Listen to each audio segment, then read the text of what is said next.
오늘의 말씀은 하박국 1장 1절에서 4절입니다. 하박국 선지자가 묵시로 받은 말씀이라. 여호와께서 내가 부르짖어도 주께서 듣지 아니하시니 어느 때까지니까. 내가 강포로 말미암아 외쳐도 주께서 구원하지 아니하시나이다. 어찌하여 내게 죄악을 보게 하시며 패역의 눈을 보게 하시나이까. 거탈과 강포가 내 앞에 있고 변론과 변쟁이 일어나니이다. 그러므로 율법이 해이하고 정의가 전혀 시행되지 못하오니 이는 악인의 의인을 에워쌌으므로 정의가 굳게 행함이니이다. 아멘. 오늘 말씀은 탄식에서 믿음으로 라는 제목으로 여러분과 함께 나아가기를 원합니다. 하박국은 굉장히 짧은 성경책이죠. 단 3장으로 구성되어 있는 아주 짧은 책입니다. 대부분의 저자들은 모두 다 누구인지 설명을 하고 있는데 하박국은 그런 설명이 전혀 없습니다. 아주 이런 특이한 점을 가지고 있고, 또한 시대적 배경으로는 남유다가 멸망하기 한 10여 년 전에 쓰여진 책입니다. 마지막 왕, 그 남유다의 마지막 왕 여호와킴 세대에 쓰여진 책이고, 외부적으로는 이 애굽 땅에 박해가 있고 내부적으로도 갈등이 있는 어려운 시기에 쓰여진 책입니다. 바로 이 여호와킴이 백성들을 탄압하고 하는 이런 어려운 시기들을, 외적으로 내적으로 어려움을 겪고 있는 이 시대에 쓰여진 책입니다. 바로 이 하박국은 대부분의 선지자는 하나님께서 주신 말씀을 선포하는 그런 내용인데, 하박국의 이 선지자의 내용은 그것과는 다릅니다. 하박국은 오히려 하나님에게 질문을 함으로 이 말씀을 전파해 주고 있습니다. 오늘도 바로 이 하나님이여 어느 때까지 이렇게 우리 이스라엘 백성들이 어려움을 당해야 되냐고 하나님께 질문하고 있는 그런 모습을 볼 수 있습니다. 이 세대를 보면은 이 말씀을 보면서 이게 참 오늘날 한국의 모습과 너무나도 많이 닮아 있다라는 것입니다. 이들에게 예배라는 형식은 있었지만, 그러나 속으로는 온갖 죄악이 난무했던 그런 시대에 타락한 유다였습니다. 나라의 지도층부터 백성까지 이런 타락과 강포가 이런 것들이 만연했습니다. 그리고 율법과 정의는 돈과 권력 앞에 무릎을 꿇고 재판은 왜곡되었으며 의인들은 악인들에게 포위당해서 어려움들을 겪고 있었습니다. 이러한 어려운 현실 가운데 하박국은 하나님께 하나의 질문을 던집니다.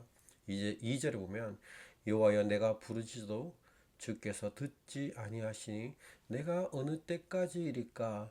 바로 이 하나님의 침묵 속에서 이 하박국이 하나님 앞에 기도하고 부르짖고 애써 기도해도 하나님께서 들어주지 않고 침묵하고 있는 이 가운데서 탄식하며 이 부르짖는 이 고통스러운 믿음의 기도는 마침내 살아계신 하나님의 공의로운 응답과 구원하신 능력에 대한 확신한 믿음으로 나아가는 출발점이 된다는 것입니다. 이렇게 탄식하고 부르짖는 이것이 바로 믿음으로 나아가는 출발점이라는 것입니다. 왜냐하면은 이 탄식과 부르짖는 이 기도는 무엇을 전제로 하고 있습니까?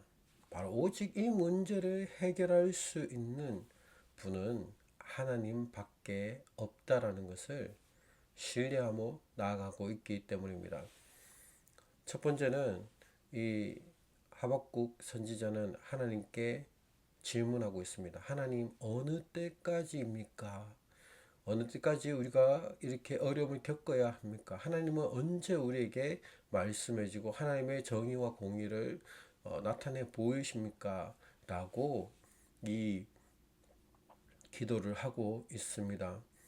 그리고 이렇게 어찌하여 내게 죄악을 보게 하시며 패역을 눈으로 보게 하시나이까? 라고 질문하고 있는데, 이렇게 죄악을 보고 패역을 눈으로 보게 할 수 있는 이런 자는 누구냐면 마음이 청결한 자들이 이런 것을 볼 수가 있습니다. 마음이 청결한 자는 어떤 자인가? 마음이 청결한 자는 눈이 청결한 자입니다. 우리의 마음과 우리의 눈이 연결이 되어 있기 때문입니다. 그래서 우리의 시선이 청결한 자, 우리 바라보는 것들이 청결한 자, 그것이 마음이 청결한 자입니다. 우리의 눈이 청결한 자는 어떤 자냐? 우리의 눈, 우리의 시선이 세상을 바라보는 것이 아니라 우리의 시선이 하나님께 초점 맞춰져 있는 그 사람이 마음이 청결한 자이라는 것입니다. 바로 이렇게 이 마음이 청결한 이 하박국은 하나님께 질문하고 있습니다. 하나님께서 어느 때까지 이 일들을 하실 것이냐. 이것은 오히려 방금 얘기했듯이 하나님에 대한 온전히 신뢰입니다. 하나님께서 이 일을 반드시 하나님께서 이 일을 해결할 수 있는 사람은 하나님밖에 없다라는 고백이고, 하나님께서는 이 일을 반드시 하실 것이라는 믿음을 가지고 있기 때문입니다. 우리가 어찌하여 언제까지 기다려야 됩니까? 라고 물을 때 아무 그 대답을 해줄 수 없는, 그 일을 개입할 수 없는 사람에게 가서 물어보지 않습니다. 그것을 할 수 있는 핵심 사람에게 나아가서 우리가 이것을 물어볼 수 있다는 것입니다. 시편 73편도 아삽도 같은 고백을 하고 있습니다.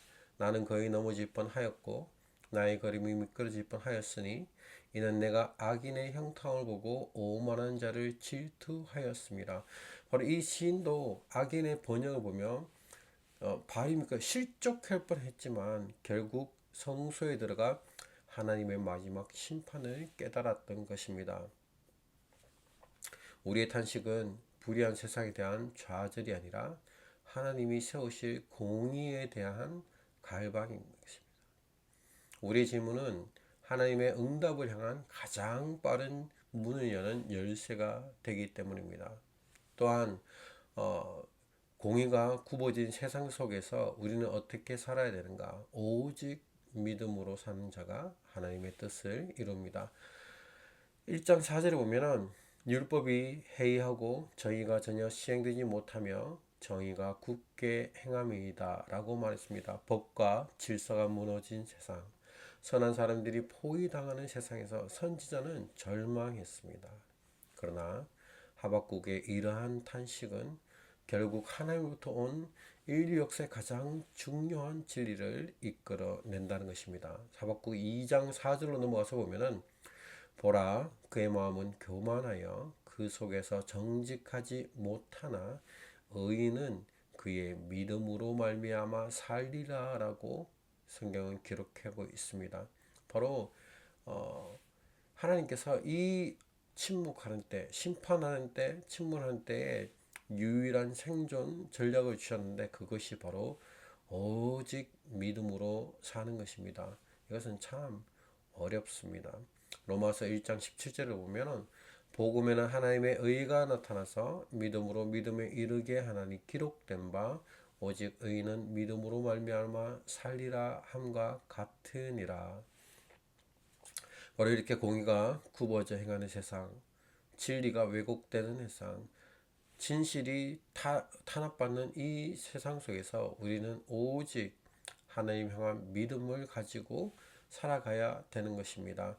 악인은 지금 현재 힘을 믿고 살지만 의인은 보이지 않는 하나님의 약속과 공의로 최종 승리를 믿고 살아간다는 것입니다.